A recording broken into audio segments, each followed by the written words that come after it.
Bonjour, qu'il me soit tout d'abord permis de remercier les responsables de cette belle expérience de formation au profit des doctorants, en la personne de Monsieur le doyen Jamel Djilhani et Monsieur Mohamed Sidi, directeur du centre d'école doctorat.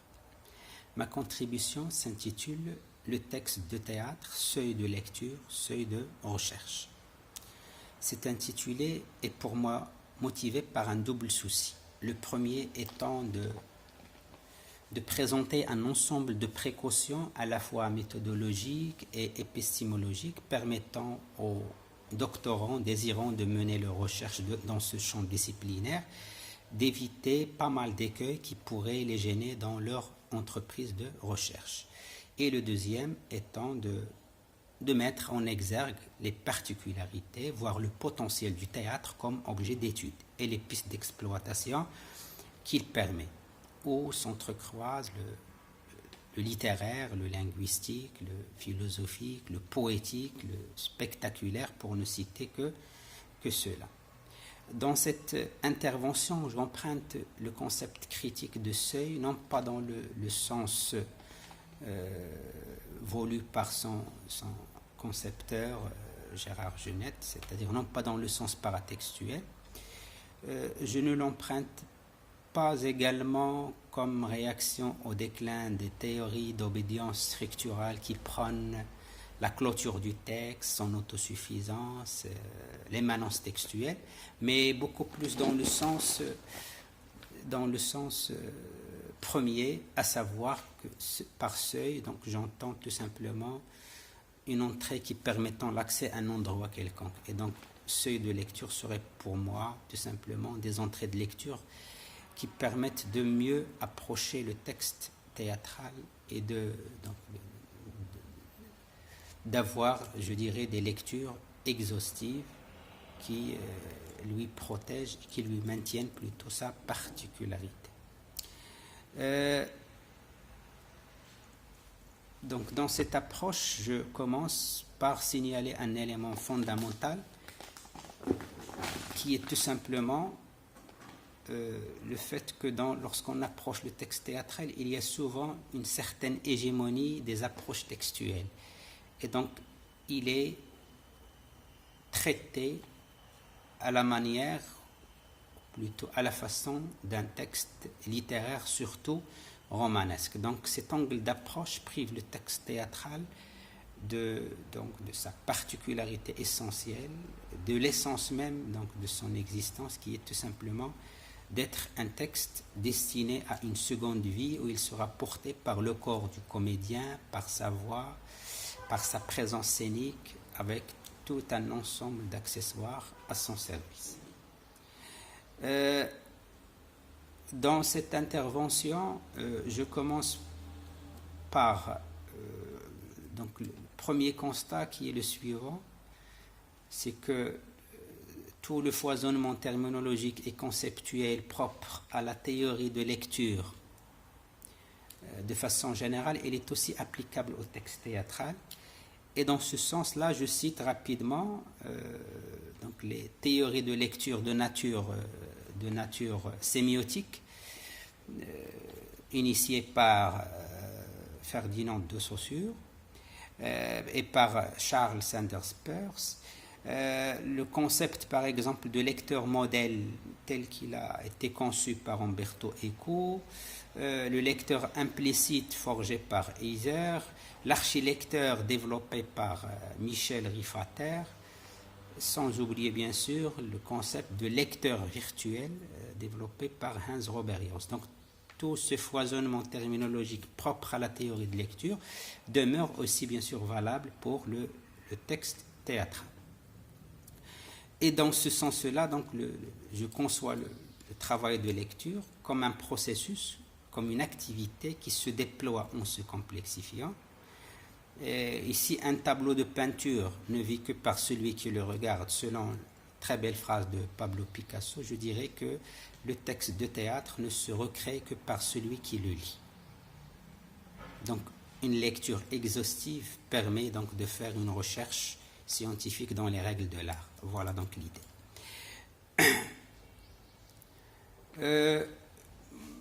je passerai par la suite à signaler un élément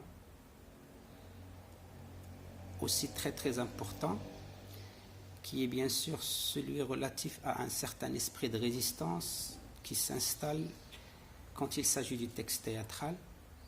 Et cet esprit de résistance émane de toute la formation universitaire qui favorise beaucoup plus le texte poétique, le texte romanesque, l'essai aussi quelque part, et du coup le texte théâtral il est un peu relégué à un second plan, ce qui fait que lorsqu'on atteint le niveau du choix de corpus ou de l'objet d'étude, souvent il y a donc cet esprit de résistance qui fait qu'on n'opte pas pour le texte théâtral.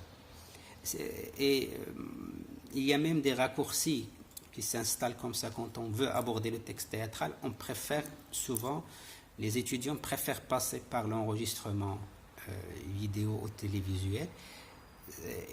Et dans ce raccourci-là, donc, il y a une certaine conception derrière, comme quoi c'est la représentation qui prime, et donc le texte théâtral était inférieur quelque part à sa représentation. Alors que donc c'est complètement le contraire, il y a une certaine complémentarité entre les deux, d'autant plus que j'aurai le temps de développer le travail sur des supports audiovisuels, quels impacts ils ont sur le travail de lecture, quelle complémentarité il y a, si complémentarité existe, et finalement quel genre de précaution il faut avoir vis-à-vis de ces supports, parce que quand même ils permettent aux chercheurs d'avoir une matière sur laquelle travailler. On sait très bien que la représentation est éphémère, que le texte reste, et donc ces enregistrements permettent une certaine fixation de l'objet d'étude et ils sont exploités par les chercheurs. Donc lorsqu'il s'agit de les aborder en tant que support, il y a quand même un certain nombre de précautions qu'il faut prendre en considération. Toujours dans le sens de précaution, plutôt de particularité de ce texte, j'aimerais bien m'arrêter sur la première particularité, donc l'essentiel, à savoir la bifurcation texte-représentation. Donc le texte théâtral, on le sait tous, c'est un texte qui est en instance, qui est destiné à un devenir. Et ce devenir, il est foncièrement scénique. Donc si on traite le texte théâtral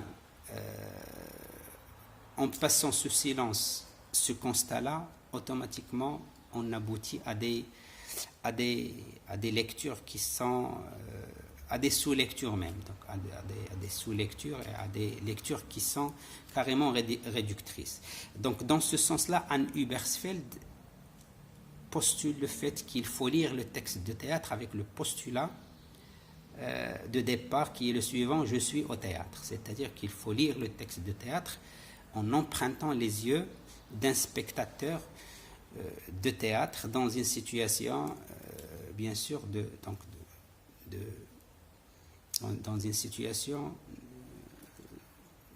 d'un spectateur qui regarde directement un produit théâtral, une représentation théâtrale.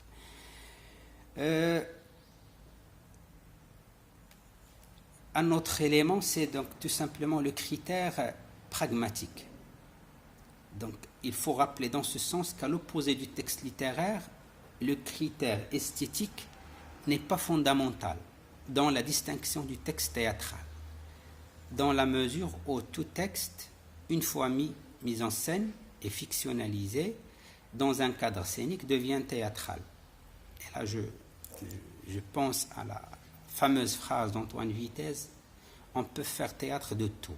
Donc, le critère esthétique, qui est l'essence du texte littéraire, n'est pas suffisant pour dire que c'est un texte théâtral. Il y a aussi le critère pragmatique, et donc, comme disait Antoine Vitez, on peut faire théâtre de tout. Et donc, ce critère pragmatique, il faut le prendre en considération et le considérer comme un élément fondamental, un élément distinctif pour parler donc de texte théâtral à l'opposé d'un autre texte.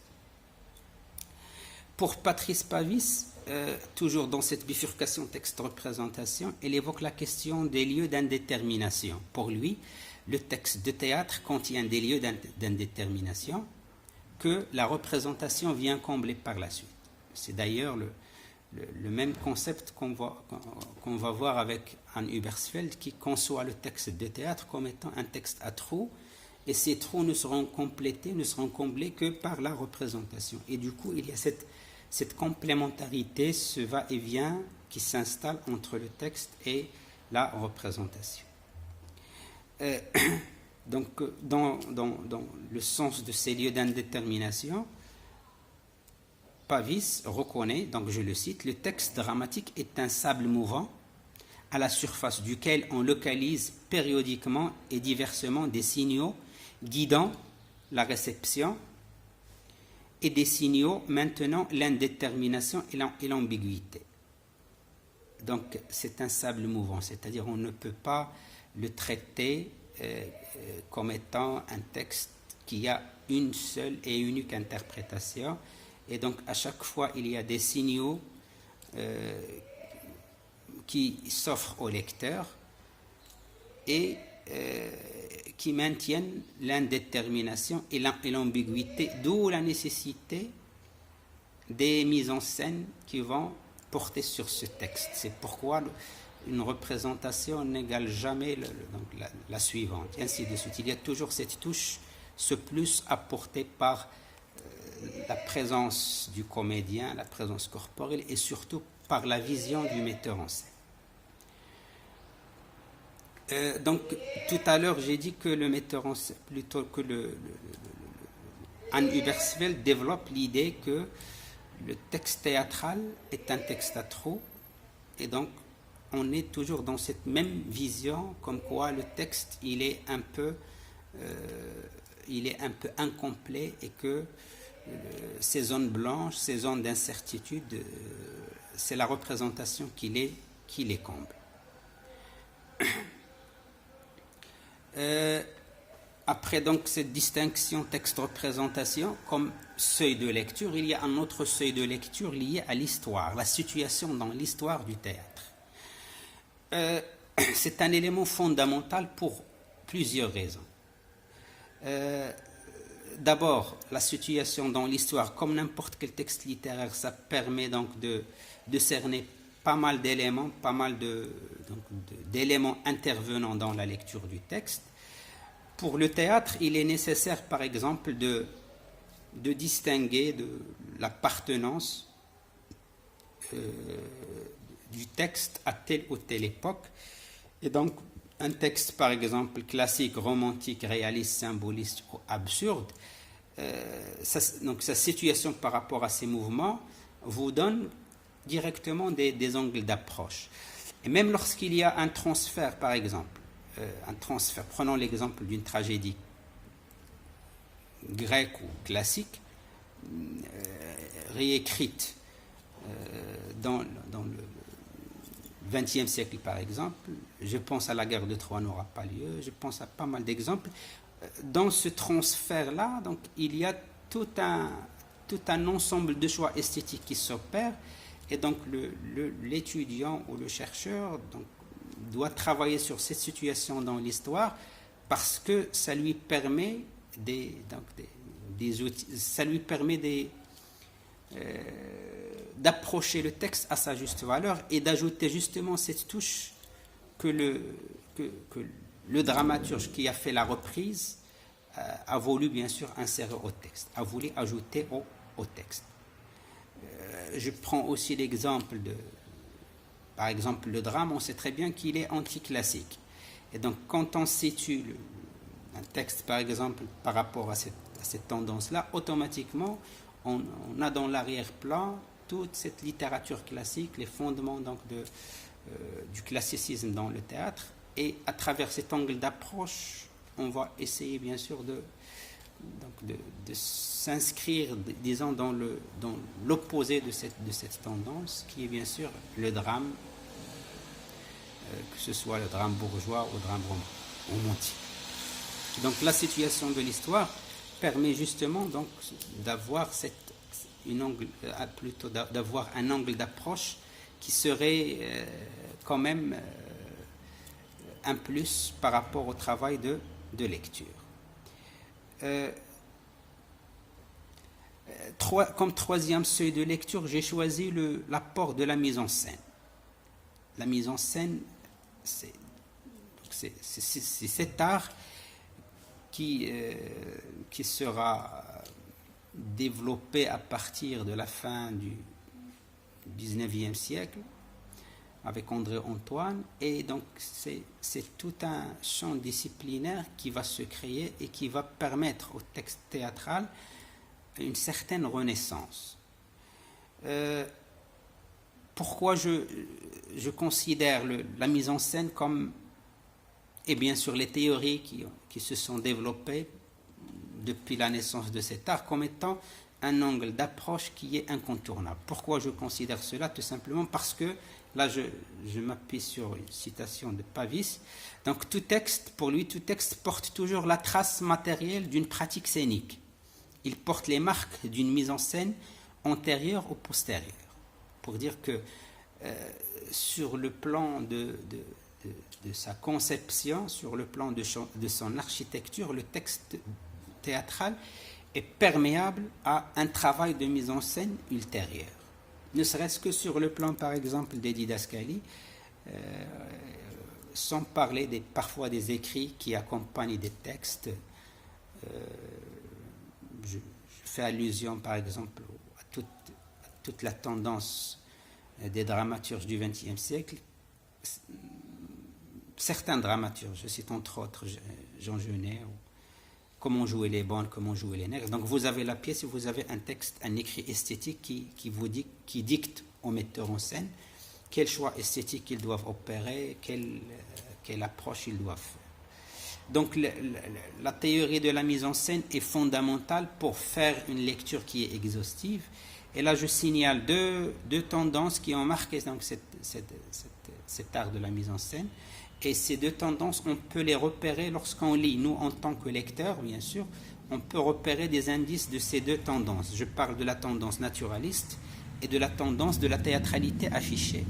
Donc, par la tendance naturaliste, j'entends tout simplement le travail qui essaie de considérer le texte, plutôt la création du texte, comme la représentation de façon générale, comme une copie conforme d'un réel qu'il faut imiter. Et donc se conformer à cette réalité passe pour une priorité. Et donc on est dans cette vision naturaliste. Donc je prends par exemple toute la littérature théâtrale classique, elle était fondée justement sur cette approche naturaliste. Même s'il n'y avait pas de travail de mise en scène au sens vrai du terme, mais donc le travail qui se faisait à cette époque-là par disons le comédien chevronné ou par le responsable de la création du spectacle, c'était toujours le comédien chevronné qui assure une certaine direction d'artiste. Dans cette optique-là, il y avait toujours le souci de transfigurer le réel, de le représenter donc le plus fidèlement possible.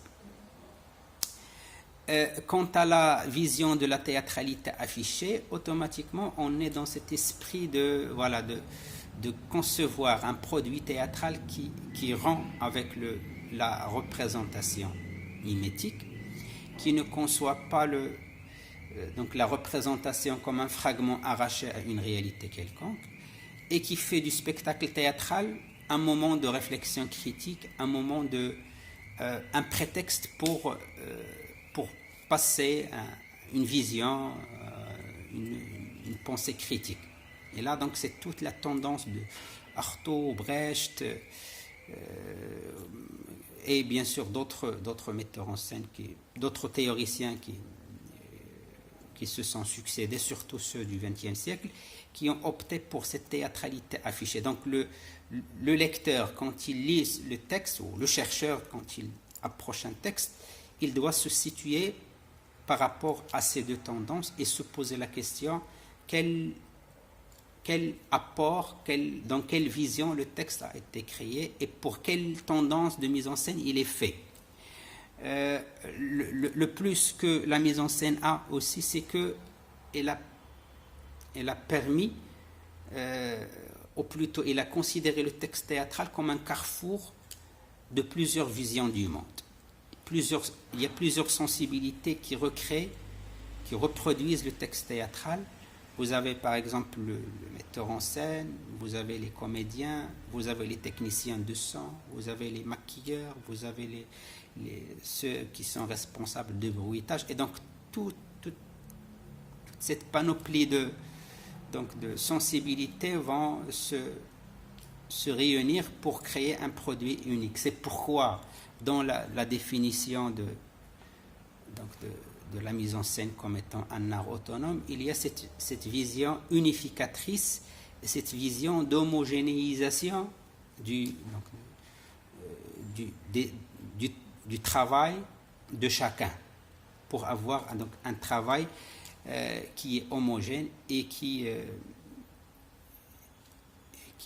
démontre justement comment il y avait cet esprit donc d'unification et d'harmonie au sein de l'intervention de chacun pour avoir ce produit unique. Donc la mise en scène a justement offert un plus au texte théâtral. Elle a permis justement de rendre ce texte perméable à plusieurs visions du monde, à plusieurs touches de plusieurs créateurs. Et du coup, donc, il faut la prendre en considération.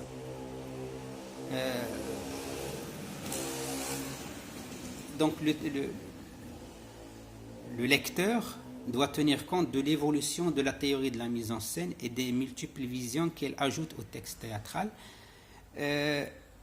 Et là, on s'inscrit aussi dans une vision d'un visionnaire comme Molière. Molière, pour lui, le texte théâtral admet deux types de lecture. Il y a une bonne et une mauvaise. Pour lui, il y a une bonne lecture et une mauvaise lecture.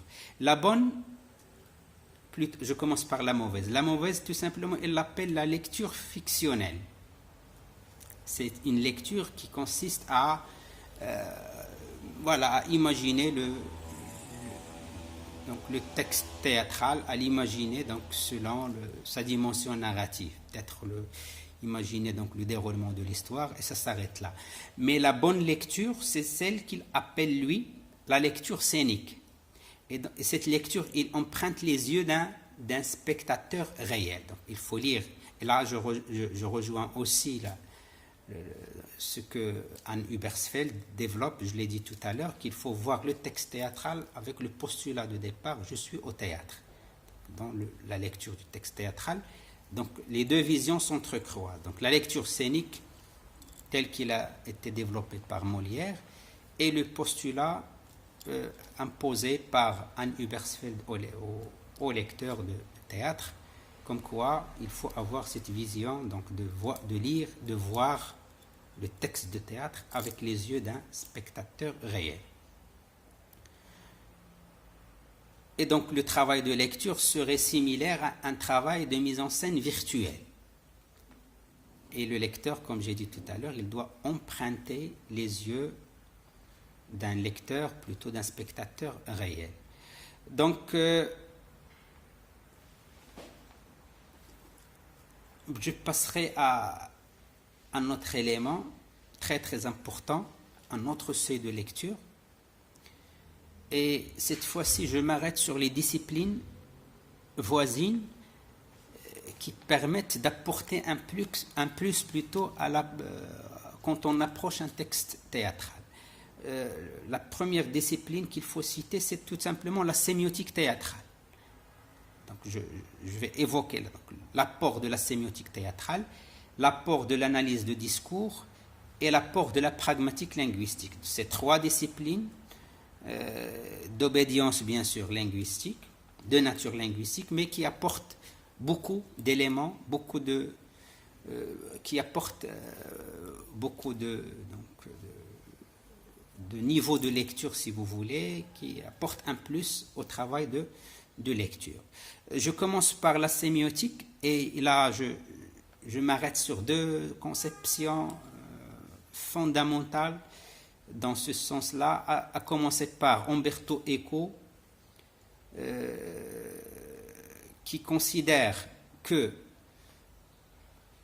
là je le cite, si le théâtre est fiction, c'est tout simplement parce qu'il est avant tout signe. Toute la fiction théâtrale s'explique par le fait qu'elle est faite de signes. C'est la même visée développée par Roland Barthes, qui évoque la scène comme étant un lieu où on assiste à une sorte d'hémorragie de signes. Vous avez le visuel, vous avez le verbal, vous avez donc ce qui est sonore, et donc cette hémorragie de signes fait la particularité donc de la scène et de la représentation théâtrale. Donc la polysémie, voire la polyphonie de la scène émane justement de la richesse du signe théâtral, un signe pluriel, disparate, et donc la lecture sémiologique permet de saisir cette polyphonie en focalisant l'attention sur la structure interne et le fonctionnement synchronique des signes. Il s'agit donc pour cette discipline de démontrer comment une panoplie de signifiants reconstitués par addition et recoupement s'articule pour générer un signifié global. Textuellement, cette ambition demeure légitime si on considère le soin particulier que les dramaturges accordent à leur indication scénique, qui fonctionne parfois comme un relevé de signes à organiser scéniquement, et parfois elles prennent l'air de descriptions faites dans le détail, plus minutieux pour faire naître chez le lecteur l'impression d'une ambiance voulue, tant sur le plan du décor, de l'éclairage, de l'environnement et de l'environnement sonore utilisé. Donc, cette polyphonie et cette richesse, ça se voit bien sûr sur le plan scénique, mais sur le plan textuel, on peut la repérer sur le plan des indications scéniques. Il suffit par exemple de lire,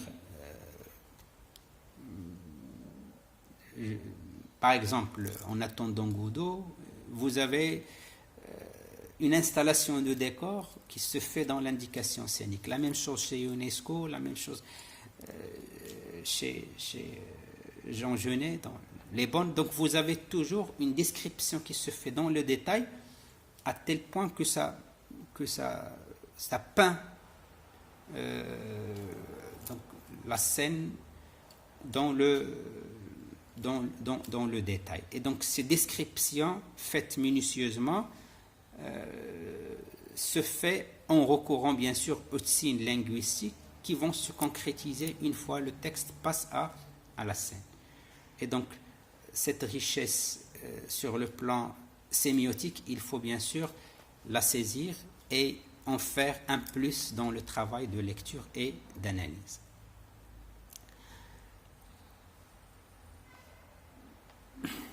Donc, le lecteur qui prend cette dimension en considération pourrait facilement opérer un va-et-vient entre un iconisme de la scène et un symbolisme du texte. Et il pourrait facilement opérer une distinction entre ce qui est linguistique, ce qui est jeu, ce qui est acoustique, ce qui est visuel. Donc, l'action qui passe par le geste, l'action qui passe par la pensée, et ainsi de suite. Donc, comme ça, donc, il serait toujours dans ce va-et-vient entre ce qu'il lit et le potentiel du texte qu'il pourrait avoir une fois sur scène. Je termine ce point-là par une citation de Michel Foucault, toujours parlant de la sémiologie, donc du théâtre. la sémiologie, donc pour lui, est l'ensemble des connaissances et des techniques qui permettent de distinguer où sont les signes, de définir ce qui les institue comme signes, de connaître leurs liens et les lois de leur enchaînement.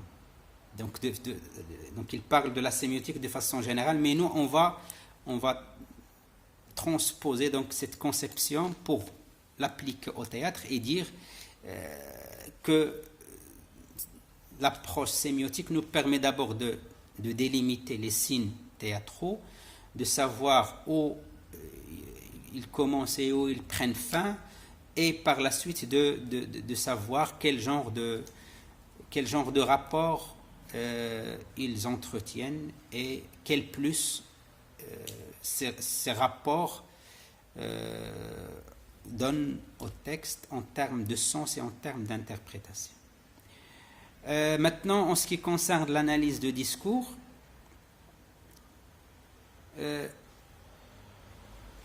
cette discipline permet de saisir toutes les nuances liées à l'énonciation théâtrale. Donc, au-delà des modalisations de subjectivité que l'on applique au texte narratif de façon générale. Donc, le texte théâtral, parce qu'il est fait de dialogue, parce que dans les dialogues, on peut opérer, par exemple, les distinctions entre monologue, entre aparté, entre stichométie, entre pas mal d'éléments, d'éléments relevant bien sûr du discours théâtral. Et donc l'analyse du discours, il est très très opérationnel quant à l'approche du texte théâtral. Et là, je m'arrête sur un concept fondamental développé par Anne Hübbersfeld dans son ouvrage Lire le théâtre. Il évoque justement la particularité du texte théâtral comme étant un texte qui a, ou plutôt le théâtre, pas uniquement le texte théâtral, qui se caractérise par la double énonciation. Comment explique-t-elle cette double énonciation ? Tout simplement en considérant que l'énonciateur est double et l'énonciataire est double aussi. C'est-à-dire que l'énonciateur dans le texte théâtral, il n'est pas uniquement celui qui produit cet énoncé, donc à la base c'est le dramaturge, mais cet énonciateur, il est relayé par un deuxième énonciateur qui est bien sûr le comédien qui porte le texte.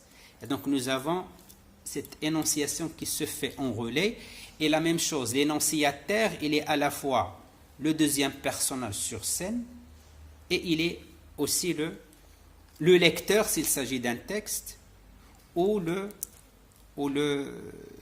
lecteur ou le public. Et donc il s'agit d'un travail qui est conçu dans ce sens-là, avec un double énonciateur et un double énonciateur. Donc ce travail-là sur l'énonciation théâtrale, il est assez fondamental pour saisir, comme j'ai dit tout à l'heure, les nuances entre l'aparté, entre le monologue, entre le dialogue, entre parfois il y a même des monologues qui sont plus ou moins faussés, c'est-à-dire on est dans le monologue, mais finalement on est dans des révélations, on est dans un travail d'introspection, et du coup, est-ce qu'il s'agit vraiment d'un monologue? Donc ces nuances-là, l'énonciation théâtrale ou le travail de l'analyse du discours nous permet donc de saisir la différence entre telle ou telle technique. Et j'arrive à la pragmatique linguistique. Dans le théâtre, souvent le dire est associé à un faire. Le dire est toujours pris dans un contexte d'énonciation qui pourrait laisser le lecteur sentir toutes les nuances qui peuvent s'établir entre l'implicite, l'explicite, entre les présupposés et les sous-entendus. Et donc, de même, la logique sur laquelle s'est basé Paul Grice dans sa conception des maximes conversationnelles est applicable au théâtre.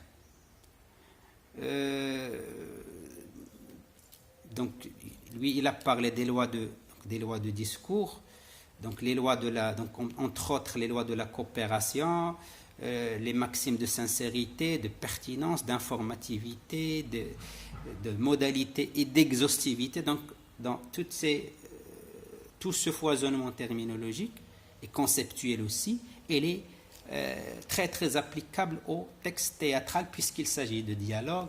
Il s'agit donc par exemple, le principe de la coopération. On sait très bien à quel point dans un dialogue sur scène, il y a cette coopération qui s'installe entre les personnages, même au niveau textuel, on sent qu'il y a quand même une certaine coopération entre les personnages pour mener à bien leur tâche. Voilà en gros comment ces trois disciplines pourraient contribuer à une lecture exhaustive donc, du texte théâtral. De l'entrée qui est expliquée donc, suffisamment et de manière très très exhaustive.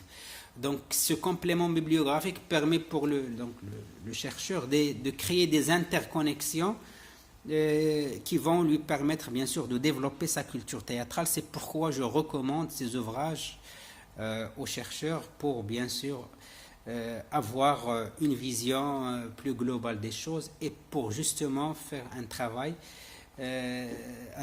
donc de qualité.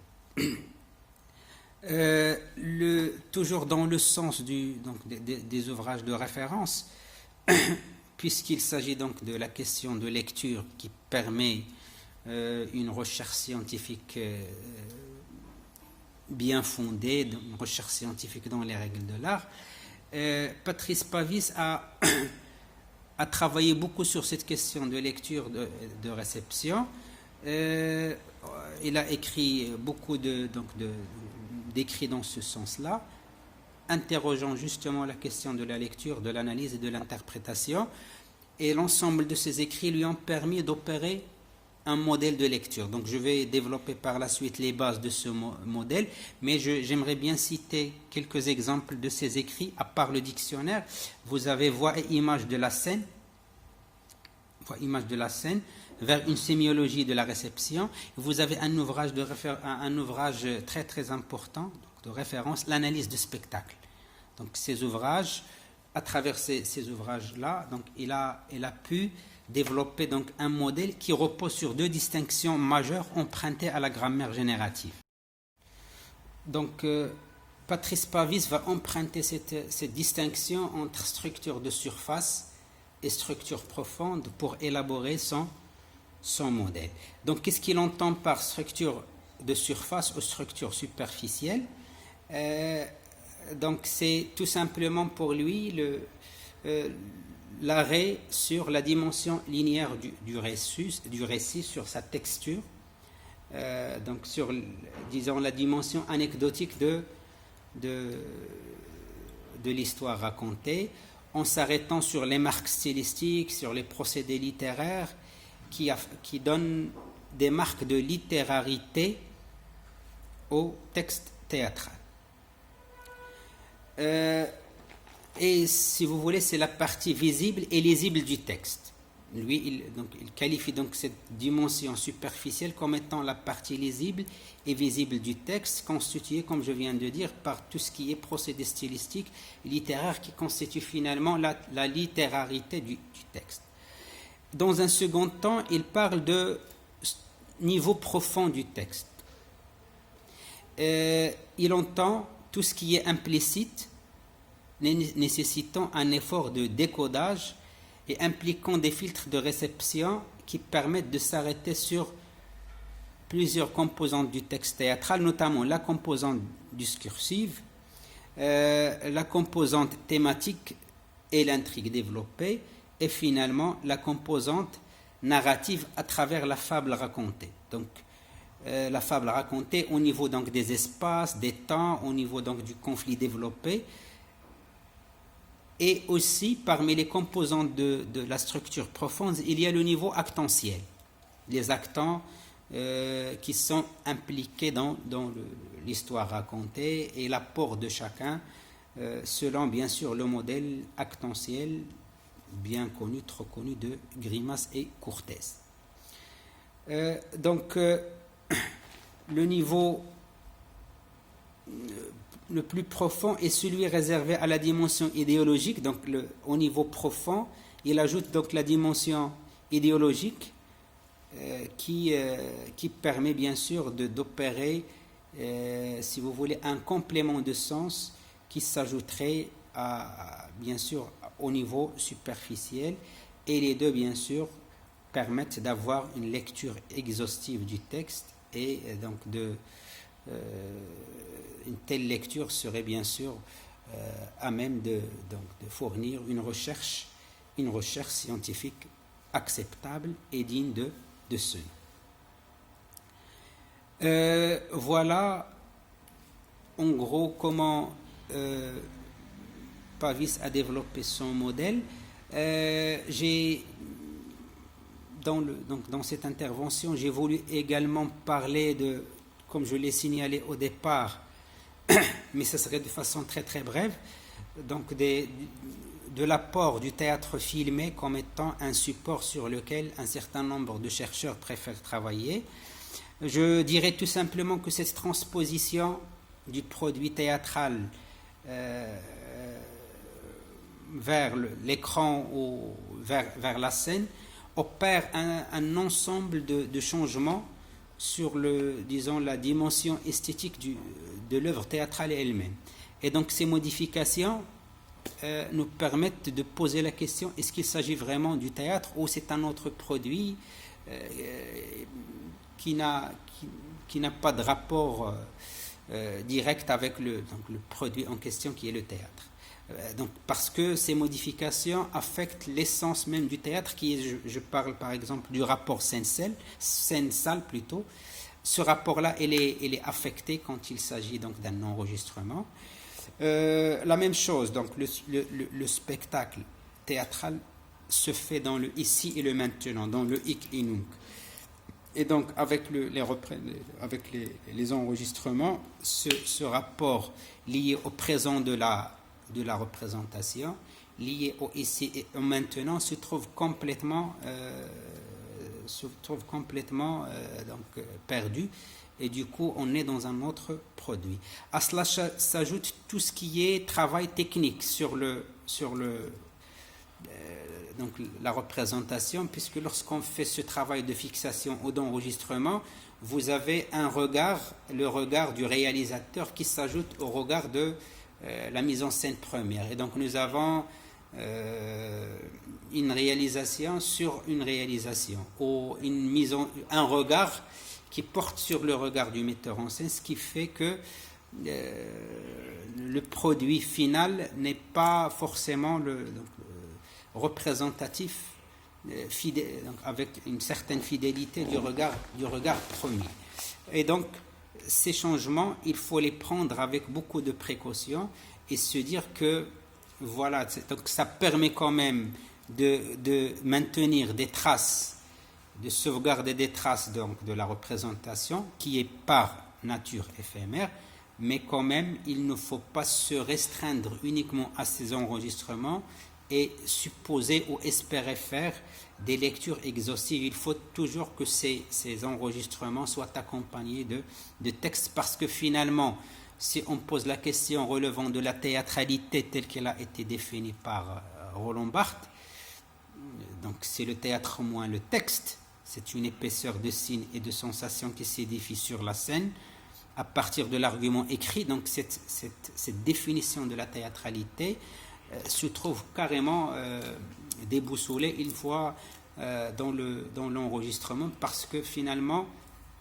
le signe n'est pas le même, la façon de le saisir n'est pas la même, et donc ça génère quand même un autre signe, un autre médium qui est tout à fait différent du médium premier qui est bien sûr l'œuvre théâtrale. Et donc la recommandation qui peut se faire à ce niveau, c'est que ces enregistrements, il faut toujours les compléter par il faut qu'il soit un complément du texte, il faut qu'il soit une béquille interprétative au service du texte, et non pas l'inverse.